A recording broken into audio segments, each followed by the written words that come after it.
I tell you, today has been a day. So I think we're just going to start all over and say, welcome to Sometimes We're Boujee, Hey, sometimes we do it. a podcast dedicated to exploring complex emotions of loss, the road to healing, and the strength found in remembrance, where we speak truth about loss, healing, and everything in between. I'm your host, Auntie Mimosa. Hey, this is cousin Kareem. And whether you're in the depths of grief, slowly learning to live with loss, or supporting someone on their journey, this space is for you. Grief is deeply personal. There's no timeline, no rule book, and no right way to navigate it. No wrong or right way to navigate it. I always say that. But through shared experiences, honest conversations, and moments of reflection, we can find comfort, understanding, and hope. Today's episode is titled Grief Isn't Linear, Breaking the Stages Myth. If you've ever felt pressure to move on or get over it after a loss, you've likely run into the idea of the five stages of grief. And you know them: denial, anger, bargaining, depression, and acceptance. And these are the original five. And two more stages have been added to these five. These stages have been taught in schools, written in countless books, and even quoted in movies. But here's the truth, right? Grief doesn't follow a neat checklist. Grief is messy, it's cynical, and deeply personal. And today we're going to break that myth wide open, right? So I was talking about the stages of grief most commonly came from the psychiatrist Elizabeth Kubler-Ross's five-stage model that she published in 1969, which was originally developed to describe the emotions of terminally ill patients, but later expanded to apply more broadly to grief and loss. And of course, like I said, those five stages: denial, the shock and disbelief. It's a defense mechanism to buffer the immediate impact of a loss, then anger, right, which is the frustration, resentment, or blame directed inward, outward, and toward the situation. And then you have bargaining, which is trying to negotiate the if only, the what if, what if I was there more? What if I was there, then that person wouldn't have transitioned? Or what if the doctor did this? Or what if only, if only. So that's often that bargaining is usually with like a higher power or, oneself to reverse or even lessen the loss, the feelings of the loss, right? Yeah, that impact. Yeah. Right. And then there's depression, okay, which is the deep sadness of the emptiness or withdrawal as the reality of loss sets in. And then her original fifth stage was acceptance, which was coming to terms with the loss, finding ways to move on, and though not necessarily feeling okay about it, right? So we know that, these stages are not linear. People may move back and forth between them, skip some, experience them later in a different order. Um, the modern grief theory emphasizes that grief is unique. Like I said, it's personal, it's ongoing, it doesn't follow a strict timeline. There is no, you're going to be in denial for 3 to 5 months. You're going to be in anger for 2 days. You're going to be in there is no timeline. It's not structured, right? And it's ongoing. It's continuous. And then there's other models like the dual process model or Wharton's four tasks of mourning, which expands on this by framing grief process as a process of oscillating between loss oriented and restoration oriented coping, right? Wow. So, what are your thoughts about how you have experienced the stages of grief? mostly just I don't think I only go through like two or three. Just Mm-hmm. the anger, the depression. Yeah, I think that's about it. I don't know if I've ever experienced some of the other ones. That's what was impressive when you was going through this for this podcast. I had no idea some of the other ones. Um, I went through the regret. I did go to regret Mm-hmm. because for like me, it was I had came to a conclusion in my life. I think some kids have it with their parents where you're like, you know what, you did more than the best you could, so let me repay you by taking care of you. You just got to let me get to that stage where I'm able to take care of you. And it was Mother's Day, and I sent her a card. I sent her Mama from Boys to Men, that little single CD. Mm-hmm. And then 2 weeks after that, she was gone. And at first, I was mad. Like, I just told you to take care of yourself. Then I find out what she was doing and trying to open up two elementary schools. I mean, preschools. And it was like she was so ambitious, my mom, that I Mm-hmm. couldn't slow her down. It was like almost stupid of me to even suggest that she would slow down when she was on the right track to doing what she wanted to do. And Mm-hmm. selfish of me, not stupid, selfish. That's the word I meant to say. And Mm-hmm. then I had the regrets, of course, moving quarter way around the world and all this yada yada. And it was just like I went through all that like back and forth, back and forth. But Mm-hmm. after a while and all of that, I found a peace just knowing that she wasn't in pain no more. But she showed, and then also I found a peace in knowing that she showed me a path. Like, Mm-hmm. don't give up. Like, just keep going forward, regardless of what anybody else says. You know. So Right. yeah, that's how I dealt with it. I think at that time, those are the three that I dealt with. I didn't get to the all five. Maybe I did. I just didn't know it. You're right. You didn't recognize it. Yeah, like I Mm-hmm. think if you never hear about it, then you really don't know how to recognize it, right? So Right. it's a good thing just to know that this has been explored before. Right. It's been explained, and in that explanation, there's no, well, you need to do it like this, you need to do it like that, you need to give this much this time, this step, this amount of time. There's Mm-hmm. no structure to it. That's a good thing. Right. And that's the importance of this podcast. It is to talk about grief and how it affects everyone in every aspect, in every stage of life, and to educate, the public and educate the people. Because again, if you don't know how to recognize it. You have Yeah, no idea what your experience is and what you're going through. yeah. Recognize it and then to rectify it. It's just Mm-hmm. you gotta know. Because what do they say? What is it? Knowing is half the battle. Who said? What quote is that from? Yeah, GI Joe. No, right? Knowing is half the battle. GI. Oh, I just told my age for real.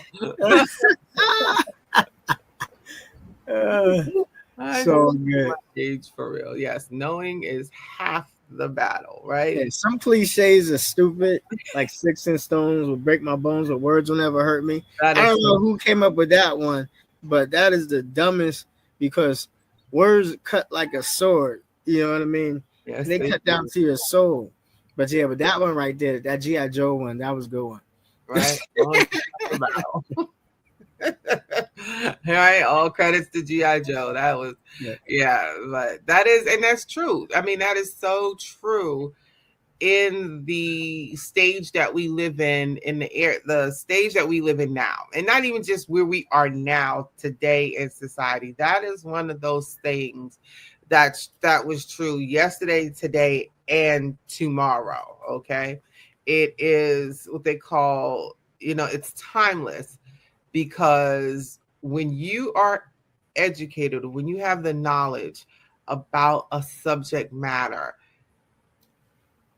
and you just have to apply it to your life, and it doesn't go away.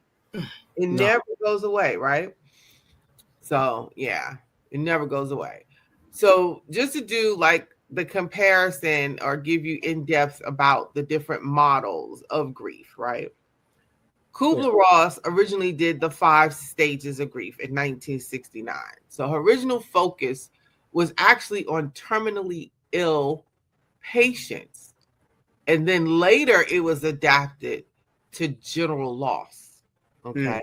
So, like we said, denial, shock, disbelief, emotional numbness, anger, frustration, resentment, sometimes displaced blame, blaming others, right? The bargaining, the if only, thoughts and attempts to negotiate or regain control, depression, sadness, withdrawal, hopelessness as reality sinks in that the individual is no longer here. And then acceptance, acknowledging the loss and finding a new normal. So the key takeaway from Keebler Ross was like it's not linear. And people may cycle back and forth through these 5 stages. You may you might come to some acceptance first, and then you may go to denial, then you might go on depression, then you might go into bargaining, then you might become angry, or you might get angry first, and then you go into you know what I'm saying. There is no, it's not a 1 2 3 4. It's not, it is not linear, it's not structured. You move through them however you move through them. Then there's Worden's 4 Tasks of Mourning, which came out in 1982, and it focuses on active tasks rather than stages. Yeah, Okay. you gotta go through that one. 'Cause I never heard of that at all. But Okay. So with Wharton's 4 Tasks of Mourning, it's the first one is accept the reality of the loss. So mm, acceptance. The second is process the pain of grief. The third one is adjust to a world without the individual. So mm. externally, internally, and spiritually.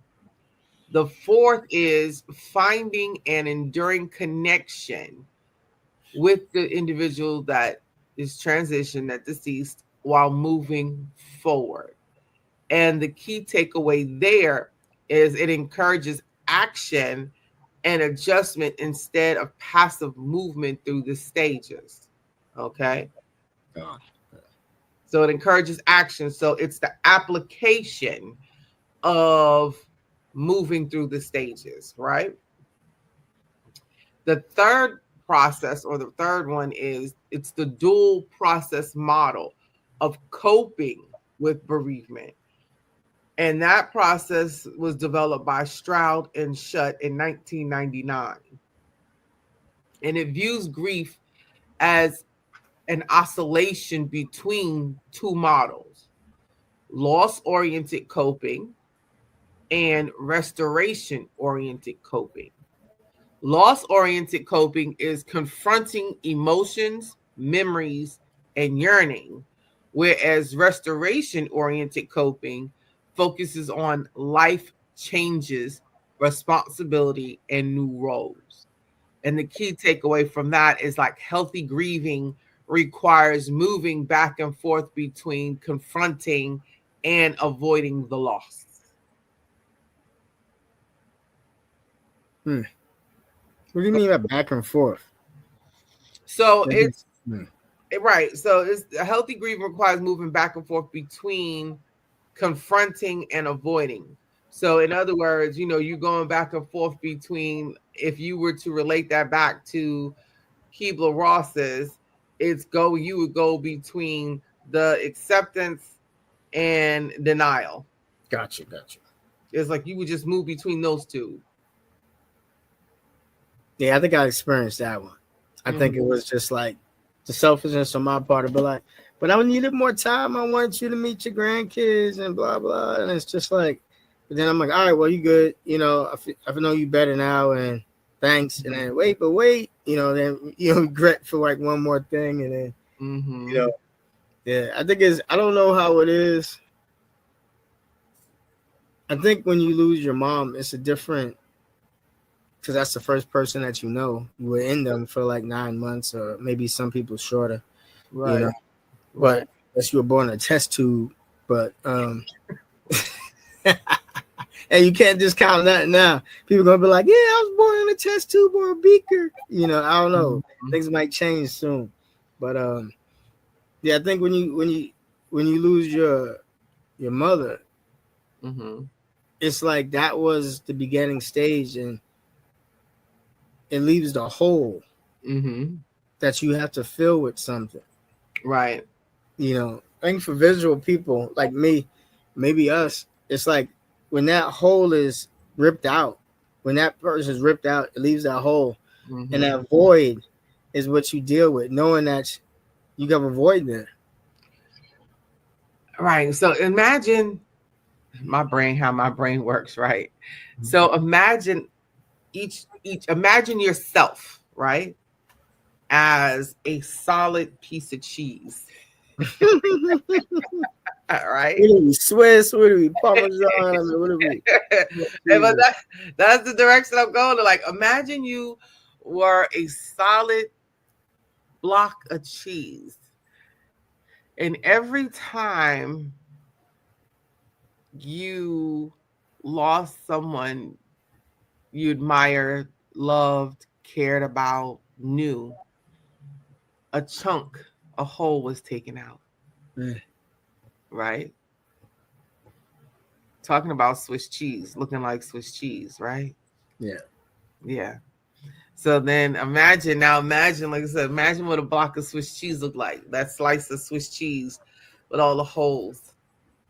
That's us walking around, navigating life, moving through life with these holes and cracks, right? These the of pieces of us missing yeah, because when that individual transitioned, a part of us and a piece of us went with them, yeah. right?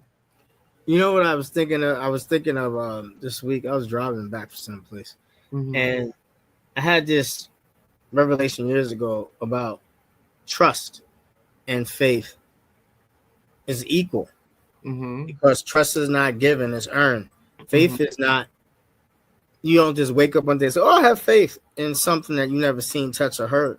Mm-hmm. But in that, and then you have love. Love is the same thing. All three on the same level. When you're dealing with people, you can have faith in people, to do something, to be there for you, to love you, to whatchamacallit. And then it comes down to the whole aspect of when you garner those three words, where you can say those three words about a person. You love them, you trust them, Mm-hmm. and you have faith in them. Mm-hmm. How many people in this world can you say that that's the case? That this is how I feel about that person? Because what happens is, now, if you look at your relationships as people, Mm-hmm. you don't feel that way about everybody. You only feel that way about the closest people that have earned it. Like I said, all three words, love, trust, and faith, needs to be earned. Mm-hmm. And when you do earn those accolades, Mm-hmm. and then you lose, and then that person goes on, now you're stuck Mm-hmm. wondering with again, a void, or do I got to do that again with somebody else? And for some people, Right. instead of trying to renew that Mm-hmm. with another person, is like, Right. yeah, I'm done. I'm just gonna just chill. And that's where you get that what is that, the withdrawn person. Mm-hmm. That's when you get that person who's just like, yeah. But there's, I don't know, because I was thinking about, like, does everybody look at it that way? Does everybody look at the viewpoint like I do? Like, are you just gonna go on and just keep trying to make new friends and try to rekindle that feeling of love, trust, and faith in a new person? Or do you, some people just like, look, I'm too old for that. If it happens, it happens. That's a great question about, and that's a great statement Love, trust, and faith need to be earned in people.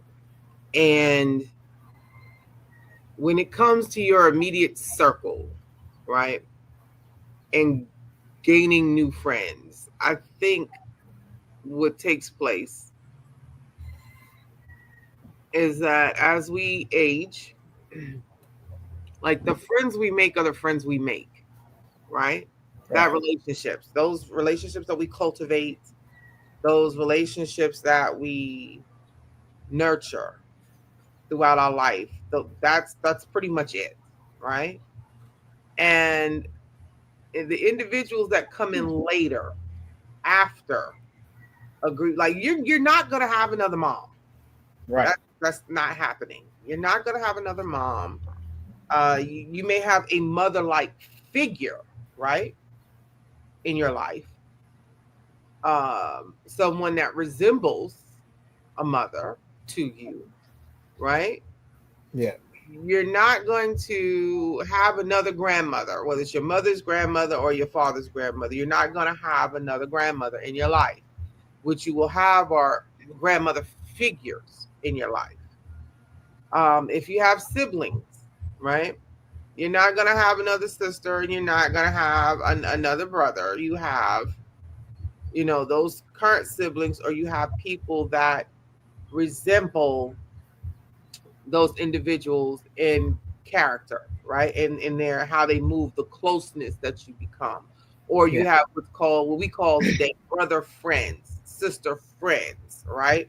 Um, Friends that act like or have the characteristics of sisters, or friends that act like and have the characteristics of a brother sibling because of the closeness that has been developed and the nurturing of that relationship, right? Yeah. That's what they say in Proverbs for our religious friends out there. Mm-hmm. You'll have a friend who sticks closer than a brother, and Mm-hmm. that's a real statement for a lot of people. And it's even crazier. It's like that's a hurtful statement. Like, how do you figure that you're gonna have a friend that sticks closer than a blood relative, a blood sibling? But in life, a lot of people in the world have experienced that the that no, okay, wait, I'm sorry, I'm bringing up a whole nother subject. 'Cause the subject I'm bringing up is deceit.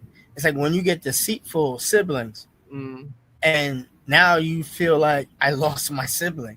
You know what I mean? It's like I can't count on them. I can't trust them. I don't. I know I love them, but it doesn't feel like love, and I definitely don't have faith that they're going to do the right thing. And it's like when you get the loss when you don't have a loss. Mm. When you don't have a physical loss, it's more of a spiritual, emotional loss. Spiritual and emotional loss, right? And that is, we talked about that, about grieving Yeah, people, or relatives and siblings and loved ones while they are still still alive. alive. We talked about that, and those that going through that stage, and that is something it is something that takes place. It is something that happens. And you talk about the relationships of friends, how we have a tendency to think as a society that because you have a blood sibling, okay, bloodline sibling, that because we are family, that the bond is tighter. No, we could be further from, I think that's further from the truth, because of the fact that everybody is their own individual. Everybody has their own personality. Everybody has their own makeup and traits, just because, and then you have to be taught that. Some people are not taught that family is the most important. Their people is just the structure that you're born into. Yeah, It's just the structure. It's the community that you're born into, the structure that you're born into, to help care for you as a baby, as an infant, as a toddler, as a teenager, until you get on your own. And then you create your own sector, your own family, your own community. yep. And then you got, I think that's too, where you're going back to originally about the friends. It's like when the friends that you grew up with are different than the friends that when you're growing up that you decide to have a relationship with, Right. because you've gone through certain things and then you recognize certain things in each other, and then that's what makes the bond even stronger because you both have gone through things, Mm-hmm. and now you can fall back on those people and look at each other and be like, okay, well, at least I know you went through this just like I did, and I can respect what you have to say because it's so similar. Mm-hmm. And I think that a lot of you have to. I think people need to understand it's like even with grief, you have to have a circle and you have to elevate towards another level because you Mm-hmm. have some people who like to stay in grief because they found a comfortable place and they found somebody who can coddle them and let them stay there instead of encouraging them to move out. Mm-hmm. You know, whether it's grief of loss, grief of missed opportunities, grief of um, being dealt a bad card. You know, like there's some disabled people who stay in a cycle of grief, but don't look at what they can do. You know, they just look at what they can't. Right. And it's just, it's really it's a bad trait. Robbie I the Rooster agrees. Robbie the Rooster agrees. oh, you heard that? Yeah, my bad. Yeah, Robbie the a lot Rooster of agrees. chickens out here is wild. They don't let us kill them. Well, some people. But Yeah, anyway, F1, F1. Right. yeah. Oh yeah, yeah, Yeah. yeah. But it's a to me, you need help. I don't think anybody can get through it without help, Mm-hmm. grief, Right. and hopefully you have the help that's encouraging. Because Mm-hmm. not all help is help. Right. You Right. have positive help. I think that's what I was trying to get at. Yeah, that's what I was trying. It's like, Gotcha. Right. All friendships are not positive friendships, and all help is not positive help. So, and that is truth. That is very truth. So I'm move on to the 7 stages of grief, which is the popular adaptation of Kubler Ross, right? hmm, And it expands. It's an expanded framework often used in counseling today. So, of course, number one, shock and denial. Okay, with two, pain and guilt. Three, anger and bargaining. Four, depression. Five, the upward turn. Six, reconstruction and working through. And then seven, acceptance and hope. hmm, And the key takeaway from that is it adds a nuance by including healing and growth stages to the original five. Okay. And then the fifth model is hmm. reconstruction model. Meaning reconstruction model by Nehemiah, Nehemiah in 2000. Cause yeah, And this focuses on making sense of the loss, which is grief as a process, give me more. grief as a process of meaning making, identity rebuilding, and reconstructing one's worldview. Okay. So that's grief as a process of meaning making, identity rebuilding, and reconstructing one's worldview. And the key takeaway from that is that healing often comes through storytelling, rituals, and finding meaning in the aftermath, Hmm, which is what we do yeah. on this podcast, right? Is we have storytelling, we talk about our loved ones, we look for the meaning in the aftermath in their transitions, and we go from there. And that's how we talk about that's why this podcast came about. And let's do a quick how they differ. So of course, Kubler Ross's original model focuses on emotional response. It's structured the 5 stages, and the key idea is that emotions aren't linear, they ebb and flow, meaning that you can go back and forth, right? Worden, his focus is on active tasks, and the structure is 4 tasks to grief. And healing, the key idea is that healing requires action and adjustment. Then you have the dual process, which focuses on a coping style. The structure of that is oscillation, back and forth, moving back and forth. And the key idea behind that is balancing between or balance between facing and avoiding grief, right? And then the 7 stages, which is the most adaptive, the newest one, is the expanded emotions. It's 7 stages, and the key idea is that it adds a nuance to the emotional journey, which gives more to the emotional journey. And then the 5th model, which is meaning reconstruction, the focus behind it is identity and purpose. The structure is it's a narrative based through storytelling and rituals. And the key idea, key component behind that is healing comes from making meanings, right? Making meaning. Yeah, making it meaningful. Oh. Mm-hmm.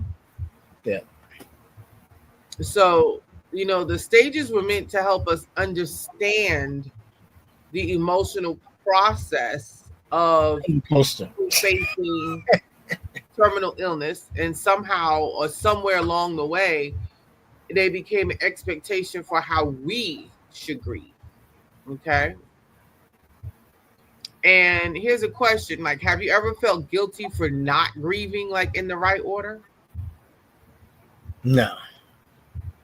It's sometimes like I just had some people pass away, and for a second there, I did feel not feeling guilty about and doing it in the right way, but just not feeling like guilty that I didn't feel like boohooing and crying and something like that. I was just like, okay, well, that was that, And I was like, am I being malicious? Like thinking like that? Like, I know these people for like decades, but at the same time, it's just like that was their life, and they're gone now. It's like, okay, well, my life wasn't affected, and I said, man, maybe I am being a little bit too hard, but yeah, I never felt like it being done in the wrong way. It was just like steps and stuff like that. It was just like reflected.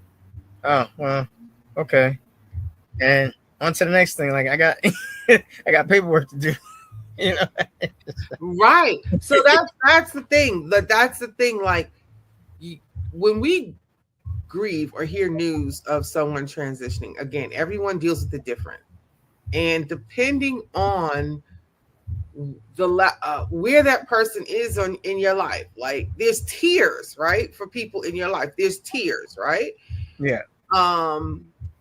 And I went through that. It was kind of like I got the phone call or message that an ex transitioned, right? And I was just like, oh, okay.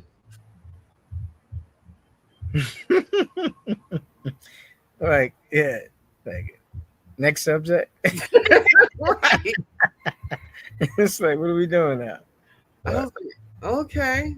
So I acknowledged it, and I guess, like, I don't know, certain people, I guess they were expecting me to respond a certain way, but I hadn't seen or spoke to this individual in well over 16 years, 17, something like that.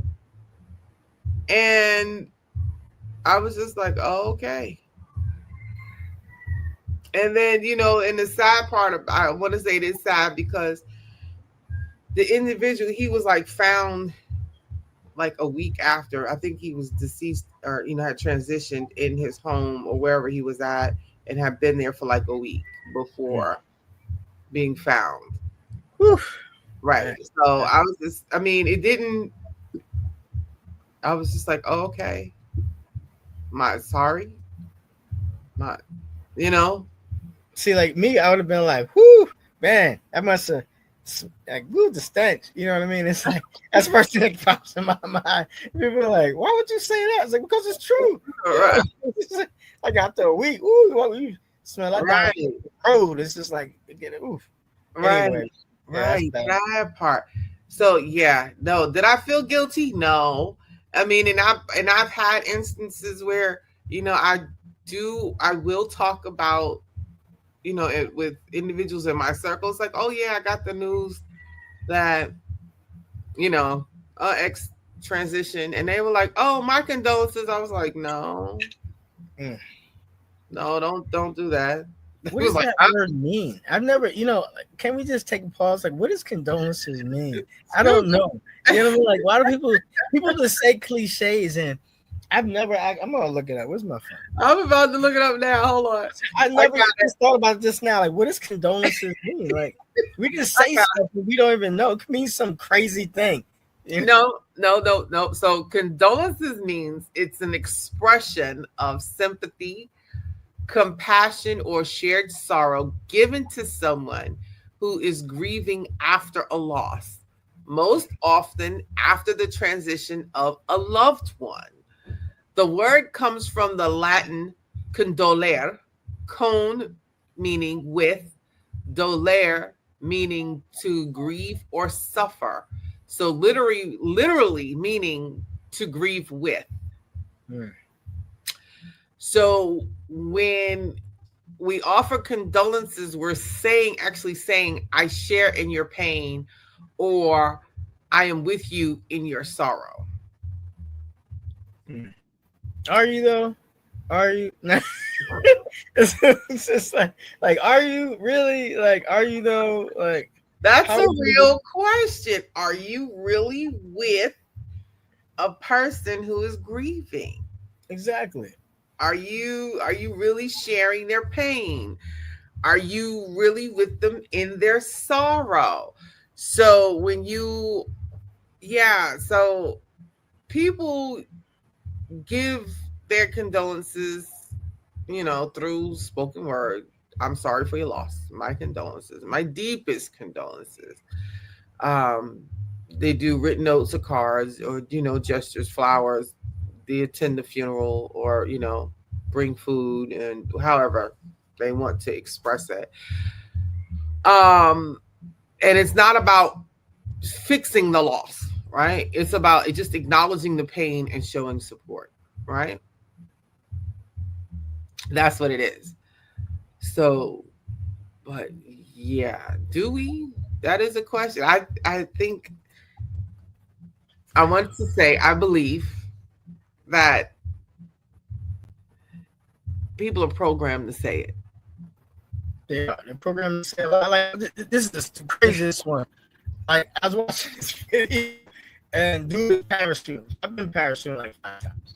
I didn't get Um, my certification.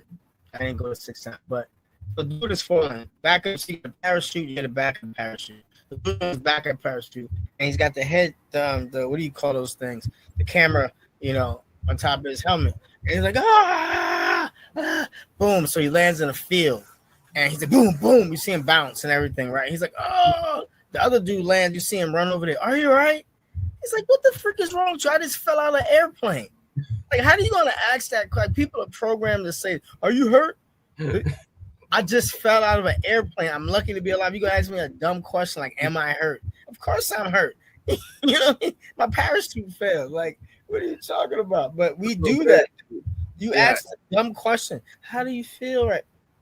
You know, So with that, let's talk about that. Let's talk about like society's love for order and structure, like in the quote unquote programming, right? So as human beings, we crave patterns, right? Or yeah, structure, some kind of structure or patterns. And in a world that feels chaotic and unhinged, structure brings comfort. Okay. So that's where like the part of, or that's how a part of the why Kubler-Ross's 5-stage model caught fire and just became so popular. And it offered something society absolutely loves. It's a roadmap, it's structure, it's um it's predictable, right?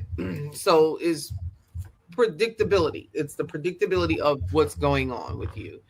The idea that grief flows in 5 clear stages, it suggests that we can anticipate what comes next, like making the unknown feeling less frightening, so to speak. Mm. Imagine, imagine prior to her discovery of the 5 stages, people navigating grief prior to putting a name on it, right?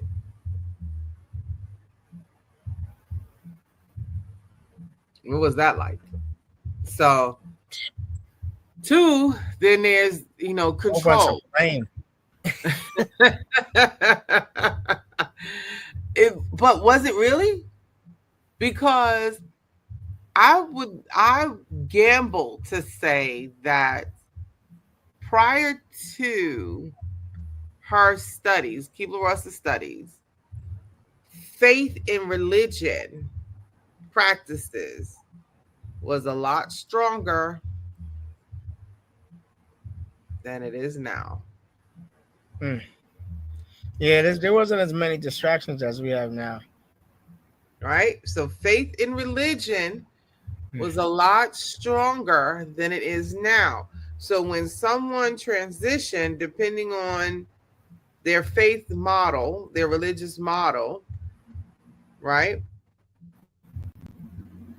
People did not question. They just believed what was said. They just believed what was taught. They did not question, and they moved that way. It is God's will. It is whenever someone transition, however they transition, it is God's will done, regardless of whatever belief you have, right? Yeah. Okay. So it also provided control for the mourners and for the people supporting them. The stages provided like a sense of control. Like if I know the step I'm on, eventually I know I'll get to the last one. Yeah. But again, the stages of grief,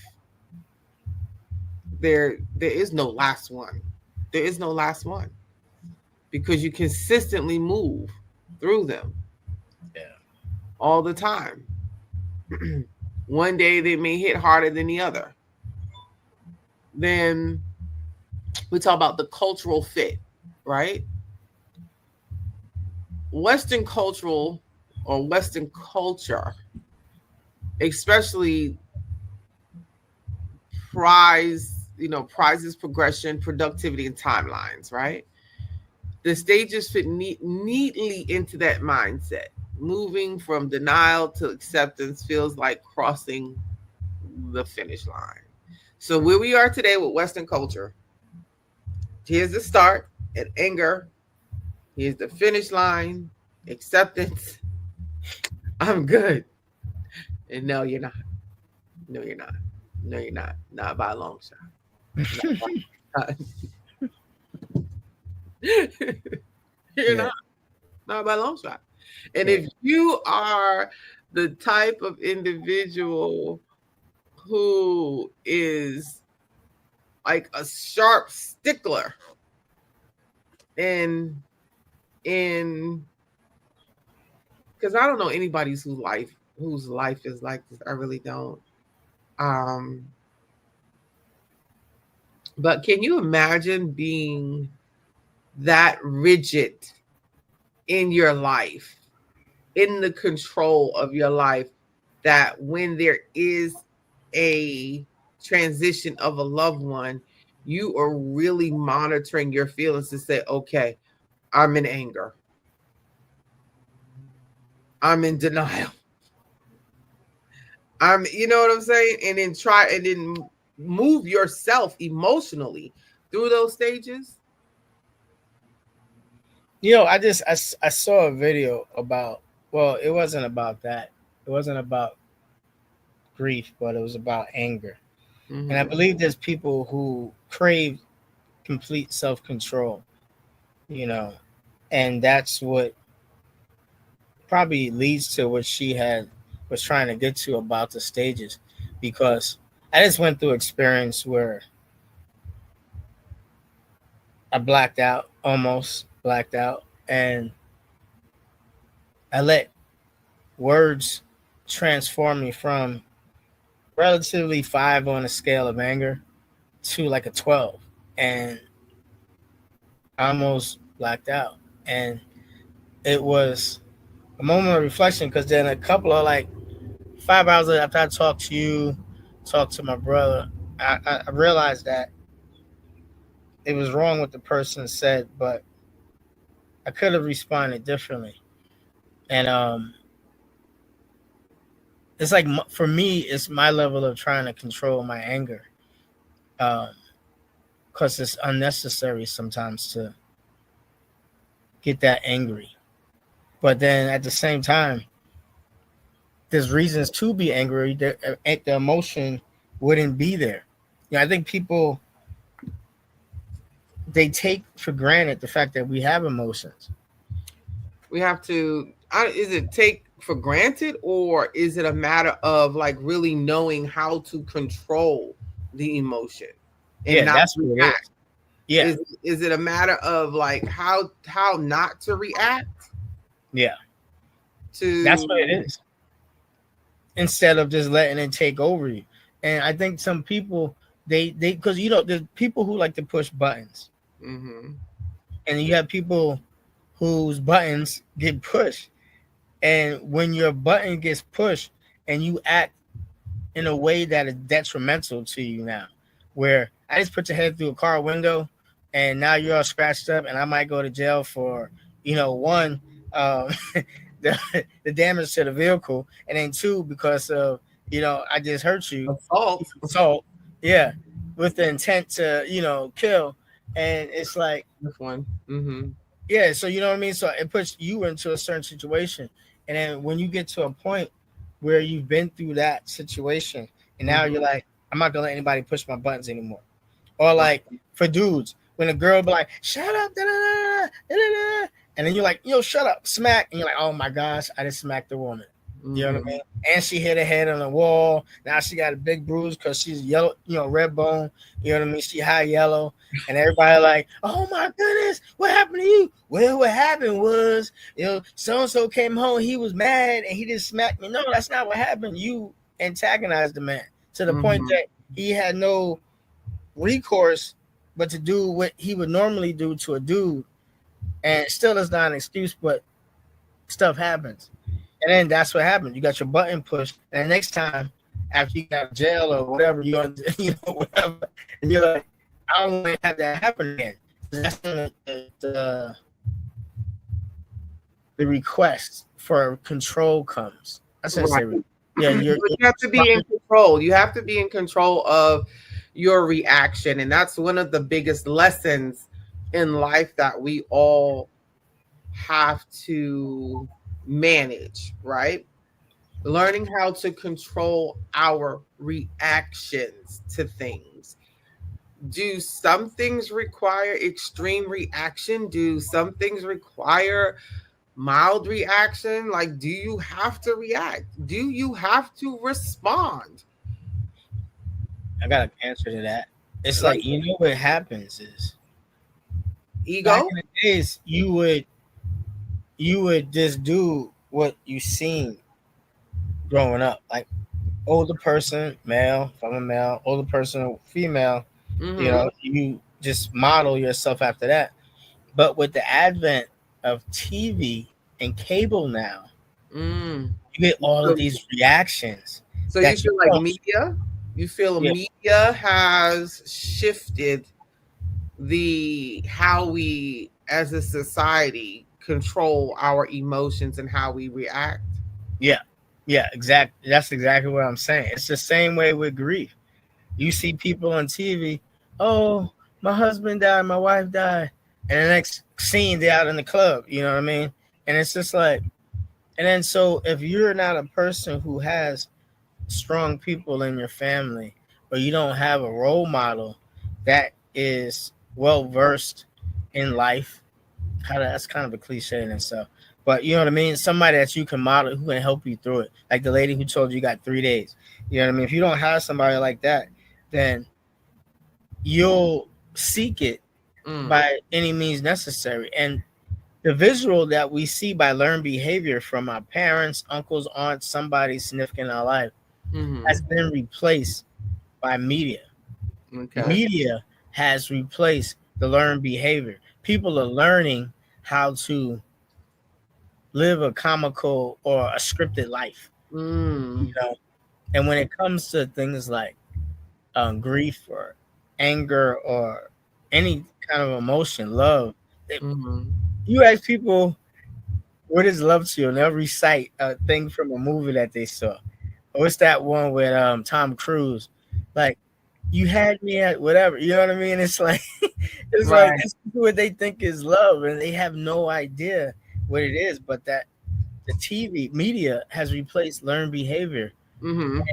Now it's really the world is since yeah the world is kind of misguided because So, people, these producers and writers, they're living in fantasy and they know they're writing fantasy, but mm-hmm. some people don't know that they're watching fantasy.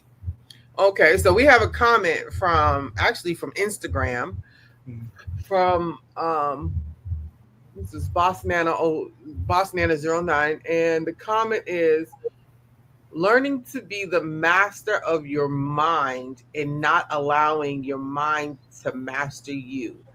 Not easy, but doable when it comes to reaction. I believe that's when it comes to reaction and responding. Right. So now you talk about media. We talk about media, TV, movies, right? So, here's that wonderful, wonderful, wonderful question. Does art imitate life or is life imitating art? Mm. Okay.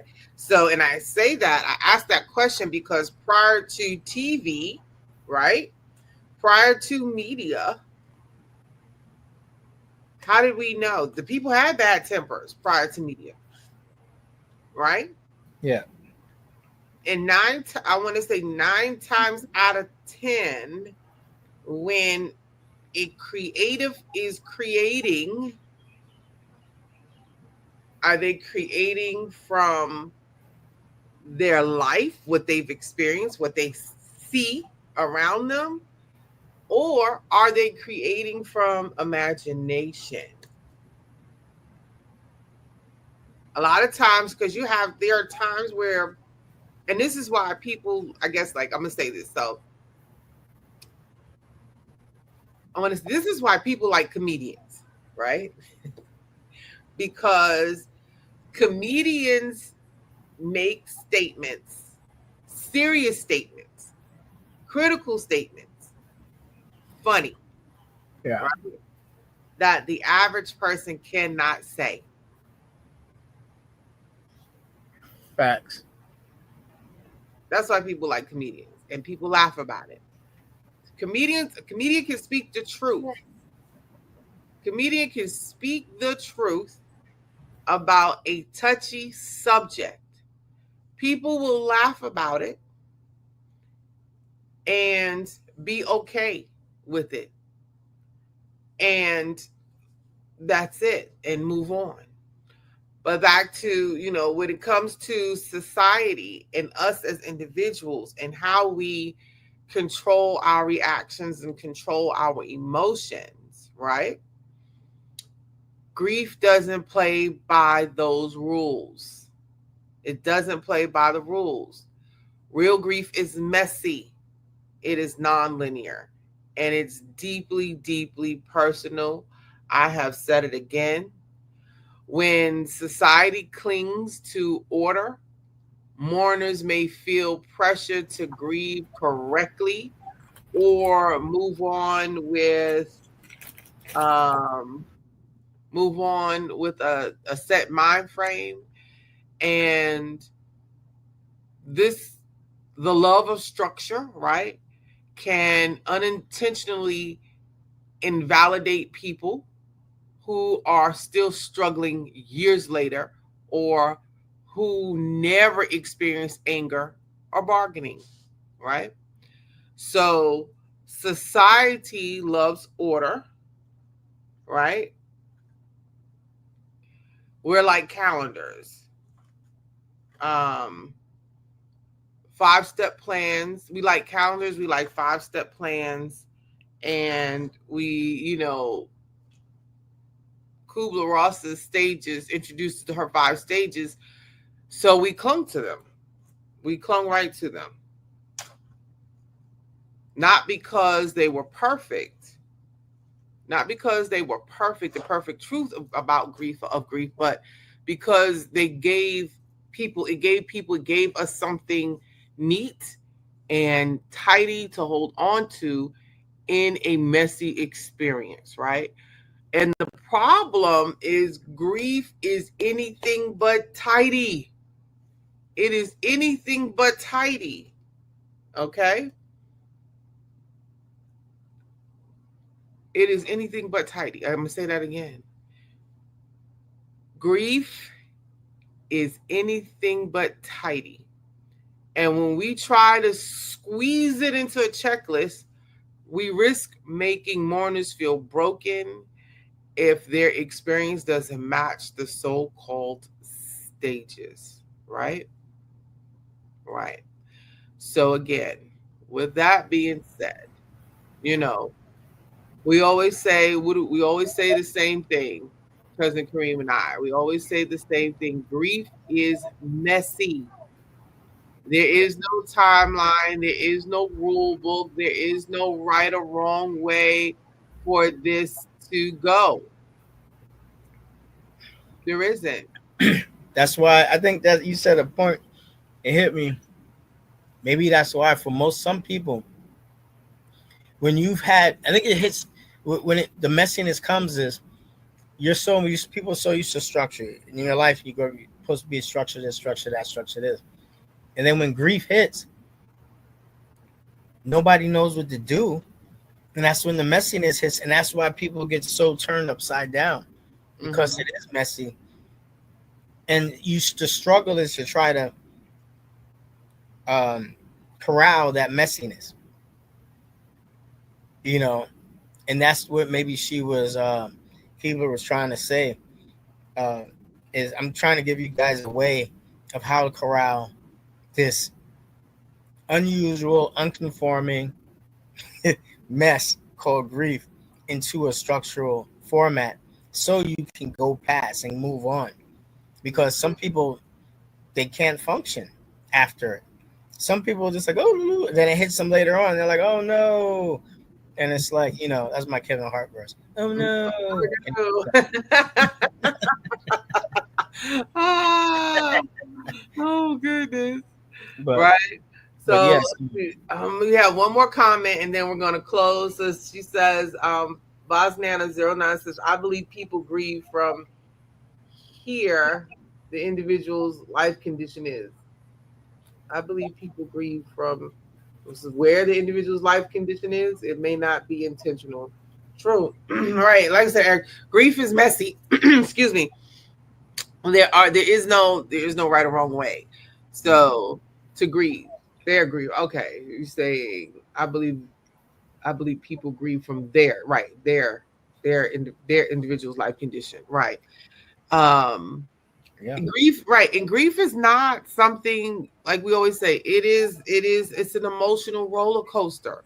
It does not fit tidy in a little box. It doesn't fit. It's not pretty in package. It's not pretty in pink, right? yeah. One So shoe doesn't fit all. Yeah, it's not one size fits all. it's not. So in closing, like as we say, like the stages were never meant to be a strict roadmap. And we're going to do a part 2 to this. Grief is not linear. It loops, it spirals, it circles, and it comes back.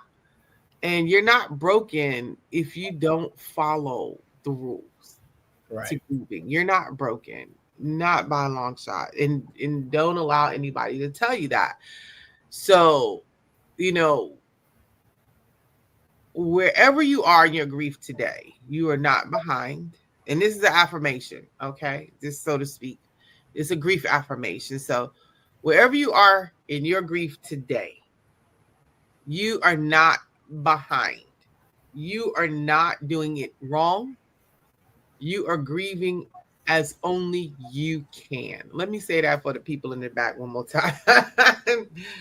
Wherever you are in grief today, you are not behind. You are not doing it wrong. You are grieving as only you can, the way you can, the way you want to, right? So, with that being said, on next week's show, we're going to pick up with part 2 on this, right? It's going to be a part 2 to this. And in closing, like, grief is not an interruption to life. It is life.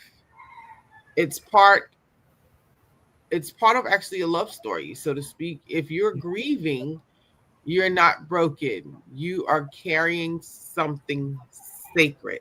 That's nice. I like that. It's like the ending part of love, huh? It is. It's actually redefined. It's a redefinition of love. Yeah. Grieving is a redefinition. It's a redefining of love. Yeah. Okay. It's like putting love into its infinite stage now. Like, like love when somebody is here with us, present with us, it's linear. It's linear. But then once they go on, now it's that everlasting. That's actually pretty deep. I like it. Mm-hmm.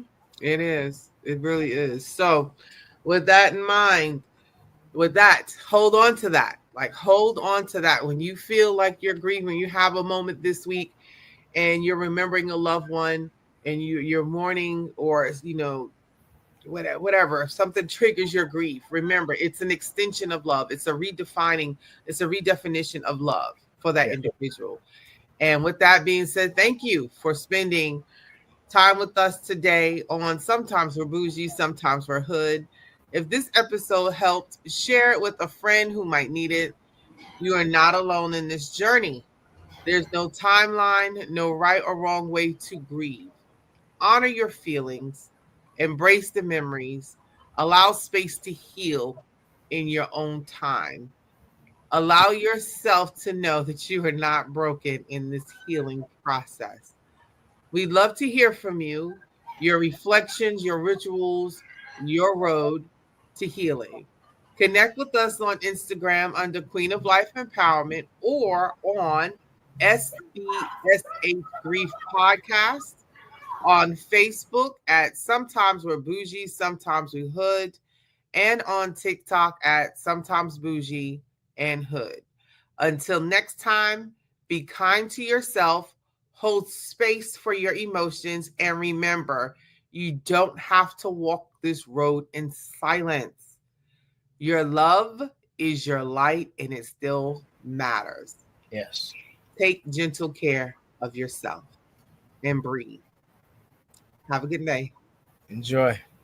It's a podcast dedicated to exploring the complex emotions of loss, the road to healing, and the strength found in remembrance.